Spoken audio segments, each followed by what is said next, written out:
बहुत पुरानी बात है। एक राजा और एक रानी थे। उनकी एक बेटी थी जो शादी के लायक थी और वे उसकी शादी करना चाहते थे।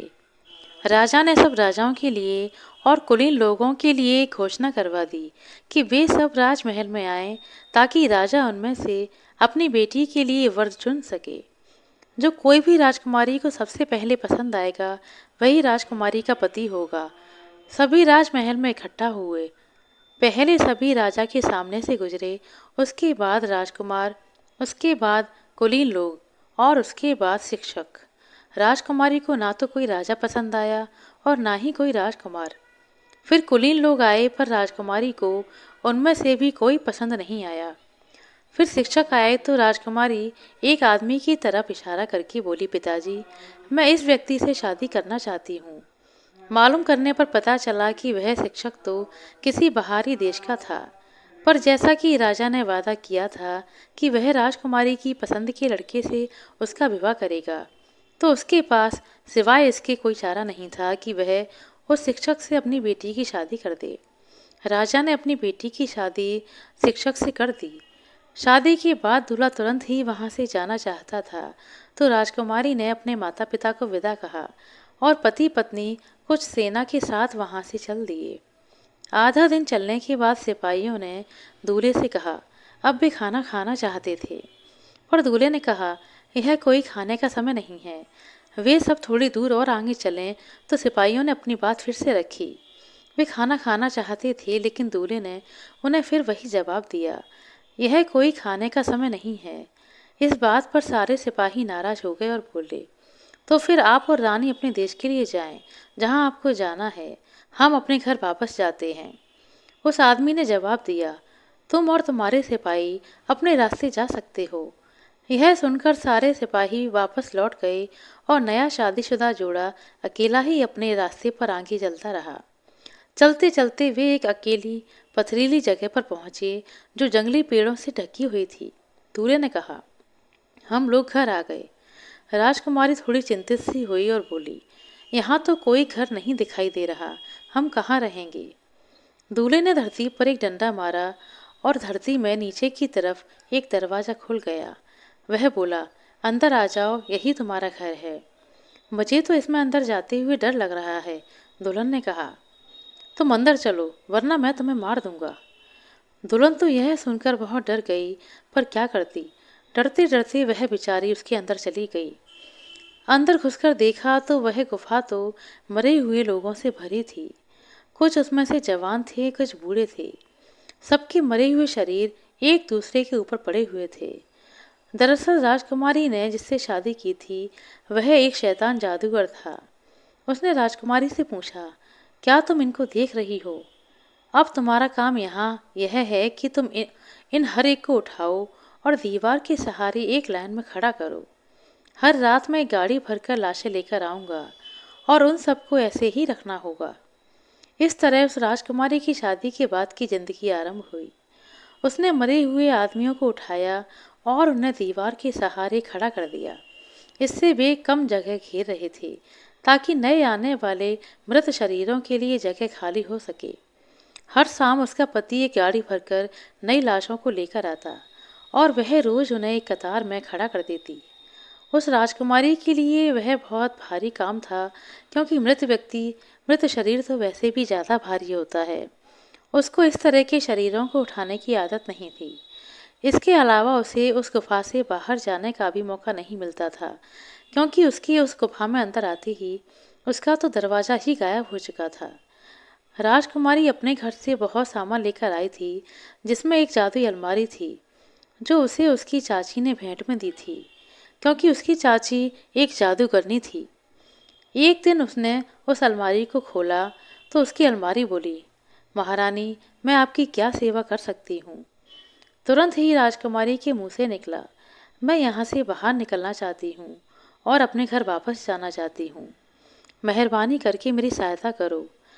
इस पर एक सफ़ेद कबूतर उस अलमारी से बाहर निकला और बोला, तुम अपने पिता को एक चिट्ठी लिखो और उसे मेरी चोंच में लगा दो।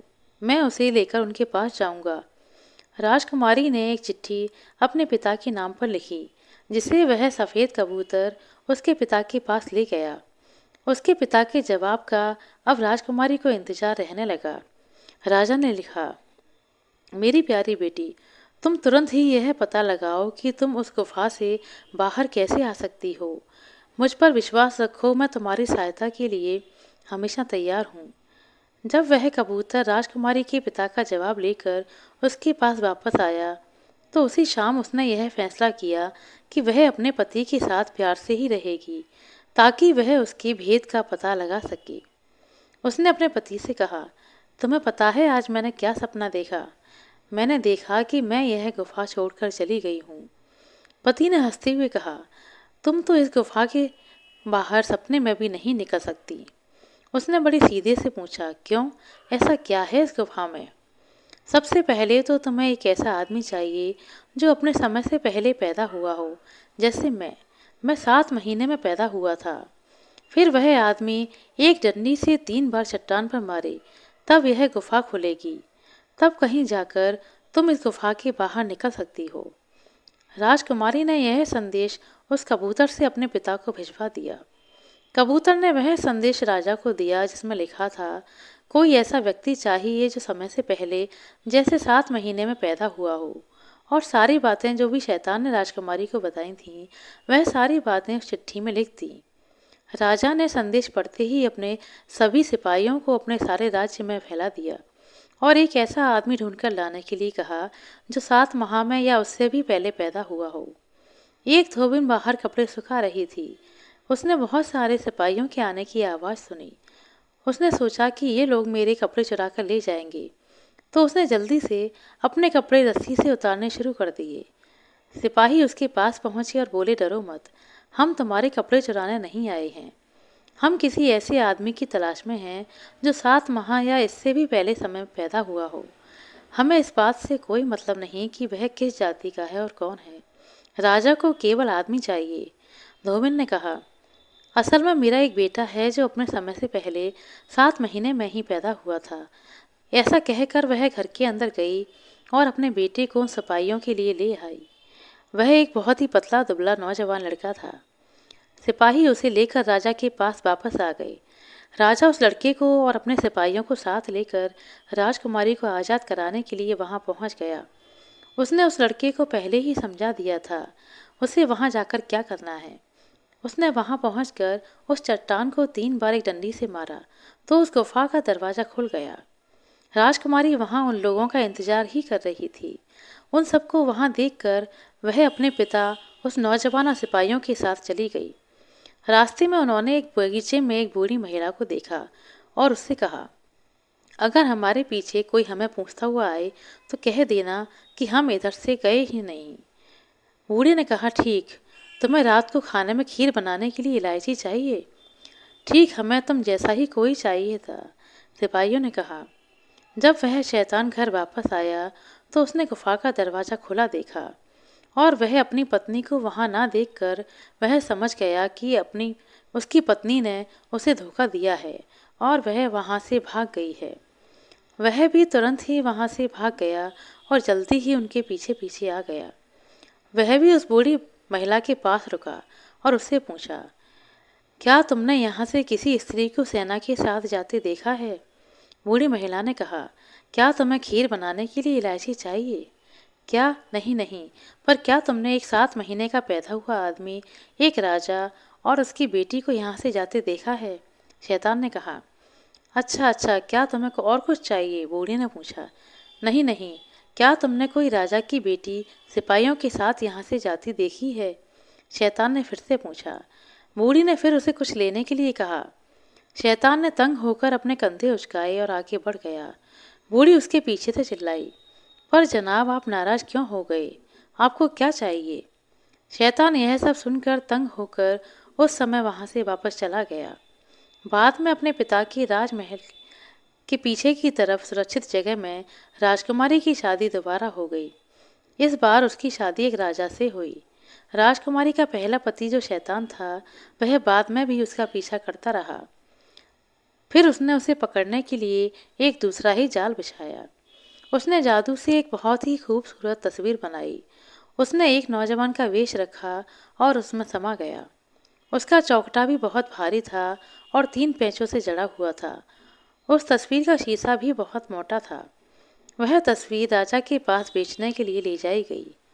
जब उसने यह तस्वीर देखी तो वह उसे इतनी सुंदर और जिंदा लगी कि राजा ने उसे तुरंत ही खरीद लिया और उसे अपने कमरे में रखवा दिया। जब उस कमरे में कोई नहीं था तो वह शैतान उस तस्वीर से बाहर निकला और राजा के तकिए के नीचे एक जादुई पुड़िया रख दी। जब रानी ने वह तस्वीर अपने कमरे में देखी तो वह उसे देखकर चौंक गई, क्योंकि उस नौजवान की शक्ल उसके पहले पति जो शैतान था उससे बहुत मिलती जुलती थी।